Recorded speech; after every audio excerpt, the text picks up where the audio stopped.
Nem todo homem é tóxico, nem todo homem é um opressor, nem todo homem é um estuprador em potencial.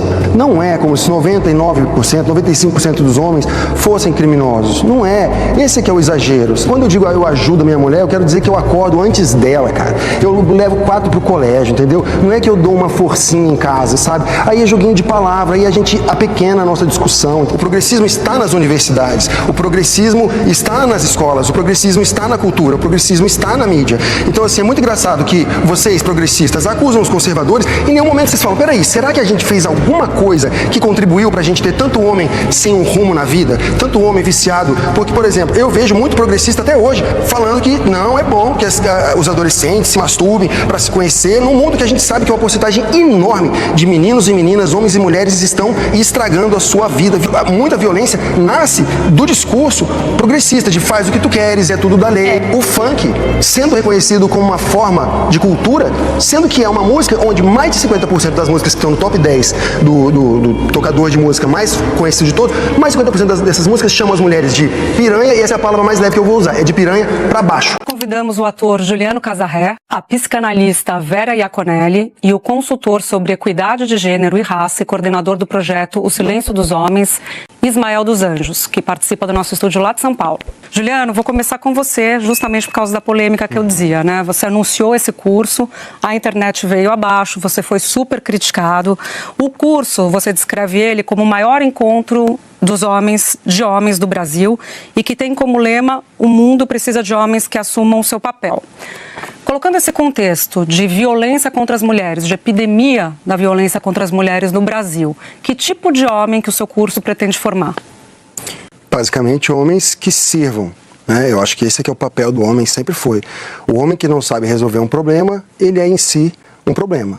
Então eu falo de homens que sirvam a família, sirvam a esposa, sirvam aos filhos, sirvam à sociedade e, como eu sou católico, e esse evento é dentro da Unitro, que é uma universidade católica, homens que sirvam a Deus. Então, assim, eu não entendi até agora por que as primeiras críticas que fizeram toda a polêmica foram associando um curso de homens, logo você associa com, peraí, esse curso vai matar mais mulheres, esse curso tem um discurso que mata mulheres, eu não consigo ver associação nenhuma. E já acho curioso que a gente comece a nossa conversa trazendo as duas coisas, porque assim, a minha vontade de juntar muitos homens para conversar sobre o nosso papel é falar de saúde masculina, reposição hormonal ou não, exercício, tomar sol, que tipo de dieta que é bom, como que a gente pode estar mais presente em casa, contar história para os filhos, como que a gente pode ajudar as nossas mulheres a serem mais livres para poder sair com as amigas e a gente fica em casa com as crianças, fazer o que eu fiz na minha vida, sabe? Eu não sou de nenhuma forma um masculinista, não vi esse documentário dos Red Pill. Para um Red Pill, eu sou o ser mais abjeto do mundo, porque eu sou casado, tenho 6 filhos, e quando eu conheci minha mulher, ela estava grávida do meu primeiro filho, eu adotei, ela ia ser mãe solo, então eu adotei um filho que não era meu. Isso pro Red Pill é a morte, assim, então eu não poderia ser mais anti-Red Pill com o exemplo da minha vida do que eu sou. Então é isso, o meu curso é só um pouco de bom senso, sabe? É só também a gente começar a falar, peraí, a gente também não é a pior coisa do mundo, nem todo homem é tóxico, nem todo homem é um opressor. Nem todo homem é um estuprador em potencial. Acho que a diferença é que há muitos anos temos pessoas, pesquisadores, pesquisadoras debruçados sobre o tema das masculinidades num contexto de equidade de gênero que é um contexto político. Então a gente fala a partir também da conversa de masculinidades necessariamente com os movimentos de mulheres. A gente fala necessariamente com outros grupos minorizados, como pessoas negras, pessoas LGBTQIAPN+. Então não existe como falar de um movimento de homens que realmente queira endereçar problemas e mudar questões sociais se a gente não tiver em diálogo. E uma das questões que fica até um pouco evidente no discurso do próprio Juliano é ouvir esse lugar que é quase uma autoajuda masculina, né? E essa noção de autoajuda masculina, principalmente para um grupo que já detém poderes, soa muito mal para quem está morrendo, para quem sente que está agora conquistando alguns espaços. Eu vejo ele falando, mas assim, é um vocabulário muito ideológico, de uma ideologia que eu não concordo. Então, sabe, é um discurso que realmente entra em mim e não faz muita diferença para mim, assim, porque qual que é o problema? Se fosse um curso de autoajuda, eu não vejo assim, eu vejo um congresso, a gente vai conversar e vai debater. Se fosse autoajuda, por que seria ruim. Eu realmente, assim, eu não consigo entender. São várias palavras que eu não uso no meu dia a dia e que eu acho que os homens que vão lá comigo também não usam. Então, por exemplo, essa coisa do homem precisa falar mais. Eu acho que os homens precisam falar mais e precisam falar melhor, né? Mas o cérebro masculino, ele é, desde a barriga da mãe, diferente do cérebro feminino. O neném, ele já recebe, o neném menino, já recebe na barriga da mãe, quando ele está sendo gerado, uma carga de testosterona que faz com que ele nasça mais focado em movimento e ação. Então o bebê masculino, ele vai olhar mais para o mobile, para o carrinho, para objetos que tenham partes que você possa desmontar. Uma neném menina, ela já nasce focando mais no rosto da mãe, nas emoções. E isso é ao longo da vida. Então as mulheres têm mais empatia, naturalmente, e falam mais sobre os seus sentimentos e os sentimentos dos outros. O homem, ele é um ser mais voltado para resolver o problema, para se mexer, para fazer ação. Eu estou dizendo que os homens têm que ser calados? Não. Eu sou pai de 4 meninos e 2 meninas. Eu quero criar meninos que tenham empatia, mas que também sejam corajosos, sejam viris, resolvam problemas. Eu quero criar meninas que serão naturalmente empáticas, mas que também consigam ser mais racionais, como a minha esposa é, na hora de resolver um problema, na hora de agir e fazer alguma coisa. Então, assim, eu realmente, assim, eu acho que, por exemplo, eu não sou contra que ele faça o curso dele de gênero, mas eu não entendo por que eu não posso fazer o meu curso com o meu vocabulário. Quer dizer, não é nem um curso, é um congresso, sabe? Eu acho que realmente tem aí uma coisa que a gente não tá... Eu tô falando para essa galera que foi esquecida. Eu tô falando para os homens e meninos que estão há 20 anos ouvindo que todos eles são tóxicos só pelo fato de serem homens. Que a gente vive numa cultura do estupro, sabe? Que todo homem é um assassino em potencial. E esses caras não são assassinos em potenciais, são homens bons, só que eles estão sem lugar no debate. Eu vi ontem o post para acabar aqui, o post que a Globo News fez anunciando que eu ia debater com vocês, e os comentários sobre mim são absolutamente desprezíveis, mas são os comentários dessa bolha que a gente está e que fala de todo homem não presta, sabe? Pelas falas da gente aqui, a gente parece que todos os homens, que 99% dos homens são assassinos de mulheres. Não são, é 1%. Vamos botar esse 1% na cadeia? Eu sou a favor. Nem todo homem, mas sempre um homem, né? Deixa eu comentar. Não, claro. Casar, por favor, minha vez. Não, imagina.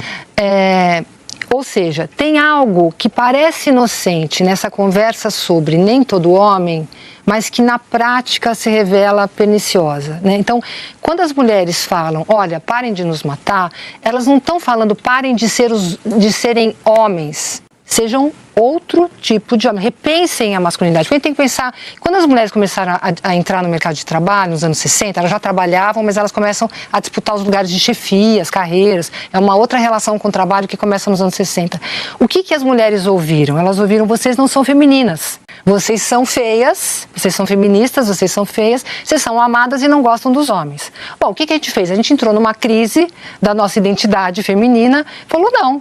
A gente quer trabalhar, né, disputar cargos de chefia, a gente quer cuidar dos nossos filhos e a gente é muito feminina. Algumas continuam amando os homens e somos lindas, né? Quer dizer, não tem nada a ver com essa conversa de feminista feia, porque isso é bobagem. Vocês estão num momento em que vocês têm que repensar, putz, talvez o nosso modelo de masculinidade, que é um modelo para os homens em geral, é um modelo no qual o homem é um provedor financeiro e a mulher é a cuidadora da família, né? Esse modelo de masculinidade, ele não funciona.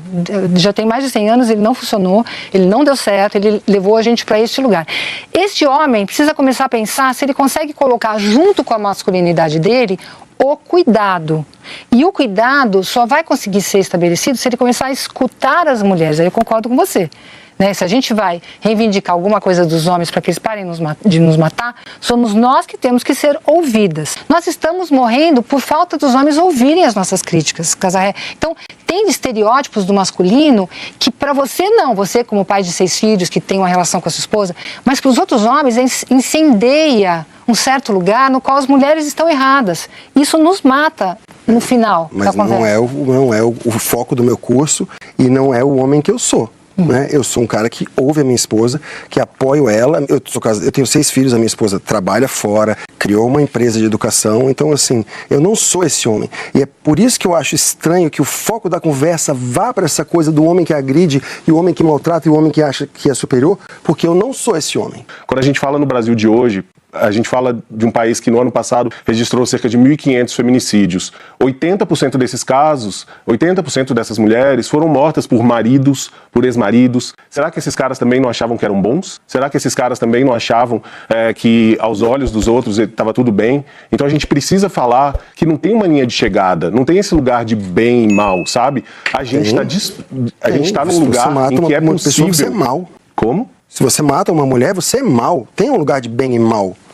Eu tô falando que a gente não está numa sociedade tão maniqueísta assim. Uma pessoa má ou que faz um ato mal pode ser a pessoa que você vê como uma pessoa boa. É só isso que eu quero dizer.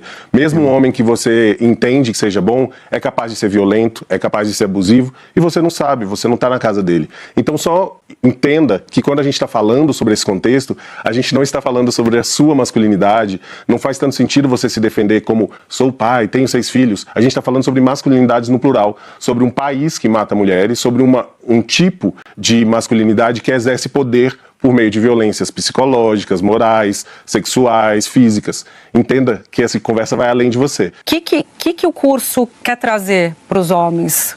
Eu volto quase para a minha primeira pergunta, para ficar um pouco... E engato nela, desculpe, um segundo raciocínio que eu acho que pode ser importante para a gente entender. Os red pills, eles bebem dos valores conservadores, né?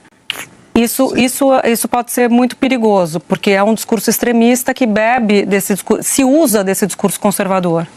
Talvez ele se use desse discurso conservador, mas ele é quase que uma resposta tóxica e equivocada a um extremismo que eles veem no feminismo. Então eles acham... Você não vê esse extremismo? Eles acham que estão dando uma resposta, né, a problemas que eles enxergam, que segundo eles a mulher hoje em dia vai se divorciar, vai levar todo o seu dinheiro, vai afastar os filhos de você, os homens vão levar a pior. E eu não sei, eu acho que isso acontece em alguns casos e outros não. Acho que está cheio de homem ruim no mundo e acho que está cheio de mulher ruim no mundo. Mas eu acho que a maioria dos homens é bom e acho que a maioria das mulheres é boa.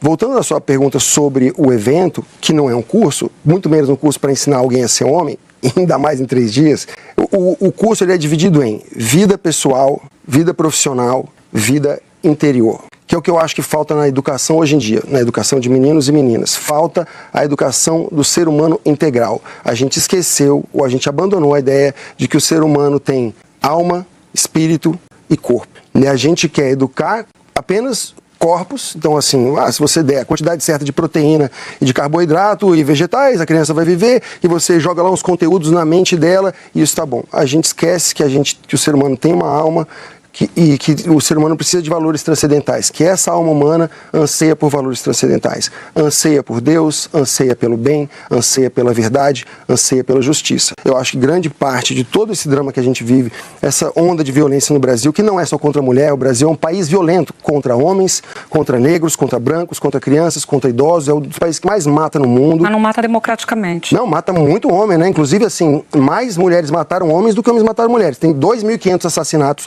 homens assassinados por mulheres, no período em que nós tivemos 1.500 mulheres assassinadas por homens. Não, então existe também essa outra violência. Mas eu não estou fazendo um vitimismo aqui, né? Oi? Não conheço esse número, é curioso. E é importante distinguir, gente, que 1.500 feminicídios. Feminicídio é um tipo de crime específico, que é quando uma mulher morre vítima por ser mulher. Né? Então ela é morta porque ela não aceitou uma separação, porque esse marido quer um controle sobre o corpo dela. Não quer dizer que foram só 1.500 mulheres mortas no ano passado, não. Então, o crime passional, ele é um feminicídio. Um crime passional é um feminicídio? Estou perguntando de verdade. Crime passional não é uma coisa que a gente usa mais, porque se é paixão não deveria ser crime, concorda? Não, tudo bem, é só para saber se o cara que mata a mulher por ciúme, por exemplo, isso é um crime de ódio, como se fosse eu te odeio porque você é mulher e por isso eu vou te matar. Sim. Você acha que é a mesma coisa? Eu te odeio porque eu acho que o teu corpo me pertence e você não tem um desejo independente do meu. Então você não pode desejar outra coisa que não seja eu. Você não pode se divorciar de mim, você não pode não dar sexo para mim. É um crime contra a mulher. Qualquer tipo de ingerência sobre o desejo da mulher faz parte da mesma linha de raciocínio do machismo. Por isso que a gente diz que uma coisa leva a outra. E por isso que a gente diz, essa ideia de dicotomia de homem do bem e homem do mal, isso é muito complicado. Não é homem do bem e homem do mal, é o homem mal. A gente tem que prender esses caras, tem que prender esses 50. Não vai sobrar ninguém, Casarré, não vai ter homem para jantar. Se você prender todos os... Se a situação tivesse nesse nível, em que a gente vai prender todos os homens, não dava para sair na rua. Mas dá. Tá ali o nosso amigo da produção, tá ali o nosso amigo da câmera, não tá conheço. Ali, sabe, um monte de gente que tá aqui, saíram de casa, vieram trabalhar, vão voltar para sua mulher, vão voltar para seus filhos. Não é como se 99% 90%, 95% dos homens fossem criminosos. Não é. Esse é que é o exagero, sabe? É por isso que a gente vai se juntar para conversar agora. Nenhum dos meus convidados, nenhum deles acha que a mulher tem que se submeter ao marido, nenhum deles acha que a mulher não pode trabalhar fora. Nem que não pode votar, nem que nada. Não, tem um vídeo do Ítalo, que é um vídeo antigo, eu nunca vi esse vídeo, não sei o que o Ítalo estava querendo dizer. A mulher do Ítalo trabalha, a mulher do Ítalo tem 8 filhos, entendeu? São um casal que se ama, que estão juntos. Agora, eu acho que a gente tem, só um pequeno parênteses, vou passar a palavra para ele. Qualquer lugar é um lugar para um criminoso, para um narcisista se esconder. Ele pode se esconder num grupo de conservadores ou ele pode se esconder no grupo da faculdade, lá, amarrar uma faixinha, botar uma camisa do Che Guevara e ir lá abusar das meninas. Entendeu? Qualquer lugar é lugar para um vagabundo fazer vagabundagem. O que a gente tem que fazer também, que a gente não faz no Brasil, é prender as pessoas. 1% das pessoas cometem mais de 50% dos crimes. Se a gente botar essa galera na cadeia, a vida já vai ficar melhor. Mas será que todos os homens, por exemplo, compartilham a palavra que você falou, Casarré, que é ajuda a mulher? Porque, por exemplo, se você tem 6 filhos, você não deveria ajudar a sua mulher. Eles são responsabilidade sua também. Então é parte dessa sua obrigação.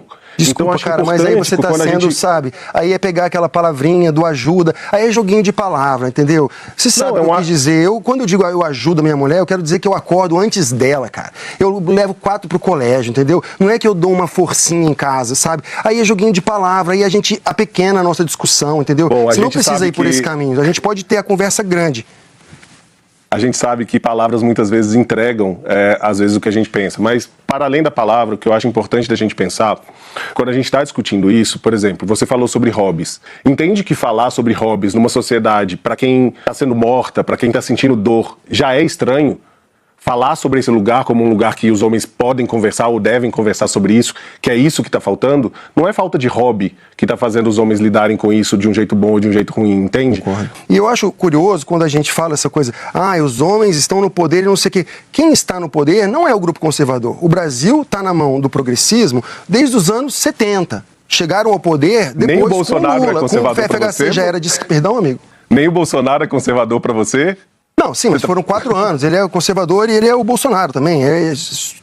Só para entender, porque desde a década de 70 achei estranho. Assim, depois de 8 anos de FHC, 8 anos de Lula, um governo e meio da Dilma e agora mais 4 anos de Lula.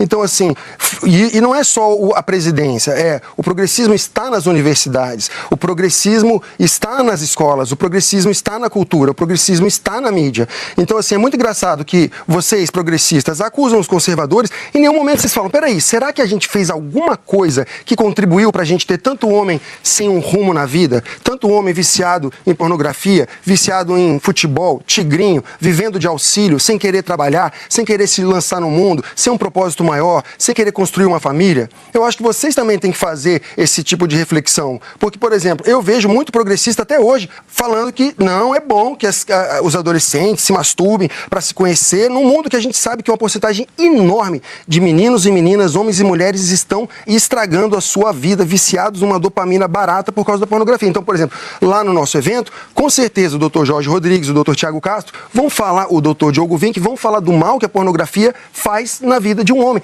e que leva muitos homens a irem ficando cada vez mais violentos, vendo a mulher como um objeto, vendo a mulher como um pedaço de carne. E é exatamente isso que a gente não quer, entendeu? Então, assim, eu acho que também tem muita violência, nasce do discurso progressista, de faz o que tu queres, é tudo da lei. Eu acho que tem uma suposição de que o discurso progressista não educa e tá aí, que essa pornografia que chega através das redes sociais, né, que são as plataformas de propaganda, que não são de sociais, elas não têm nada, elas são antissociais, mas na verdade toda essa pornografia que está chegando para as crianças tem a ver com a falta de regulação das redes sociais, que também esbarra no discurso liberal de nada coibir, né? Então acho que a gente está fazendo uma certa confusão, quer dizer, quando os progressistas vão falar das questões sexuais, vão falar de educação sexual. Você é contra, Juliana, a educação sexual? A gente oferece educação sexual para as crianças desde os anos 80. A desculpa era, as crianças estão transando cada vez mais cedo, com mais DST e engravidando cedo demais. 40 anos depois, qual foi o resultado? Política, a gente tem que avaliar o resultado e não a promessa. O resultado é que 40 anos depois a gente tem mais DST, adolescentes começando a vida sexual cada vez mais cedo, crianças engravidando e o funk sendo reconhecido como uma forma de cultura Sendo que é uma música onde mais de 50% das músicas que estão no top 10 do tocador de música mais conhecido de todos, mais de 50% dessas músicas chamam as mulheres de piranha, e essa é a palavra mais leve que eu vou usar, é de piranha pra baixo. E a gente trata isso como normal, a gente acha isso bonito. Eu não acho. Mas você é Juliano, contra a você educação falou algumas sexual na coisas que escola? são- Não entendi. Eu sou. Eu acho que a gente tem que educar a criança para o amor, para a sacralidade do corpo, deixar os pais darem a educação que eles quiserem, e o colégio focar em português, matemática, já tá bom demais, porque o Brasil despencou aí em todos os índices internacionais, as nossas crianças não conseguem ler um livro, o Brasil tem um índice absurdo de analfabetismo funcional, gente que sai da universidade Você sem acha que os conseguir pais ler um estão texto. preparados para educar sexualmente seus filhos, para falar de sexo, de camisinha, de evitar uma gravidez, de não tocar num órgão num corpo de uma outra pessoa? Eles estão preparados para sentar com os filhos e são as pessoas mais adequadas para orientar a questão do consentimento? Você acha que eles estão preparados? Eu acho que nem todos. Assim, o Brasil realmente vive uma crise educacional muito grave. Então, assim, são adultos, a gente tem no Brasil inteiro, que já não tiveram educação. Eu, sinceramente, eu não sei como resolver esse problema, mas eu acho que a educação sexual que a gente vê nas escolas, professor ensinando a botar a camisinha com a boca, não acho que criança tem que estar vendo isso na escola. Que escola é essa que você está Ismael, frequentando, Juliano? Só gostaria de pontuar uma coisa. Sempre a coisa vai parar no precisamos regulamentar as redes sociais. A gente sabe quem manda no Brasil, a gente sabe quem vai ser calado. E isso vai exatamente junto ou ao encontro do que ele falou no final do discurso dele. Ele tem muito medo de que certas pessoas, e ele dá a entender como eu, tenham um discurso que vai trazer mais poder para certos grupos. Ou seja, ele fala sorrindo, mas ele não quer que eu fale. Ele não quer que o meu curso exista. Ele não quer que essa conversa aconteça, sabe? Então é isso. É um jeito, é uma censura passivo-agressiva. Eu não sou a favor de censura nenhuma. Eu quero que ele faça o curso que ele quiser, eu quero que todo mundo fale o que quiser. Eu acredito nisso. A gente traz as nossas ideias, coloca aqui e as pessoas tiram a conclusão que elas quiserem, sabe? Eu fui muito ofendido agora quando falaram do lançamento do evento. Eu acho que todo mundo que me ofendeu tem o direito de chegar lá na internet e falar: esse curso vai ser machista, parará. Cabe a mim rebater. Cabe a mim mostrar que não vai ser, ou que vai ser, sei lá. Então, mas eu acredito na liberdade de expressão, eu acredito que todo mundo tem que debater. Eu acho que a verdade está espalhada na sociedade, e quanto mais pessoas falarem, mais a gente vai conseguir se aproximar da verdade. Deixe seu like, se inscreva, comente e ative o sininho para não perder mais conteúdos. Palco Nacional. Juntos para um Brasil melhor.